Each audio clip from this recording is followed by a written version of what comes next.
ભટ્ટે ટિકટોકવાળી છે એને 6 વર્ષથી કબજો કર્યો છે અને ખાલી પણ નથી કરતી અને ભાડું પણ કથી આપ્યું નથી અને ઉપરથી દાદાગીરી કરે છે.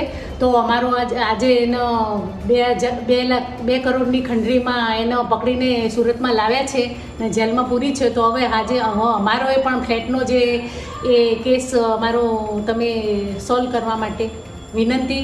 માનનીય સાહેબને જણાવવાનું કે એના આજુબાજુવાળા લોકો પણ પરેશાન છે અને અમે બી અમારું કુટુંબ બી એના ત્રાસથી પરેશાન છીએ. તો એ સાહેબ અમને कोई पण हिसाबे ये फ्लैट खाली करावी आपका विनंती. वो अर्जी ऐसी है कि इसमें एक ओल्ड एज कपल है, उनमें उनका जमीन को मतलब उनका जो मकान है उनको हड़पने की मतलब साजिश की है, ऐसा करके हमारे पास एक फरियाद आया. वी आर नॉट, हम ऐसा नहीं बोल रहे हैं कि सामने कीर्ति पटेल इज गिल्टी और ये काम हमारा नहीं है, ये काम ऑनरेबल कोर्ट का है. बट हम इसमें तपास करने के लिए हम इसमें स्टेटमेंट रिकॉर्ड करेंगे और आगे कार्रवाई करेंगे. અમારી તમામ માહિતીથી અપડેટ રહેવા માટે જોડાયેલા રહો S9 ન્યૂઝ સાથે.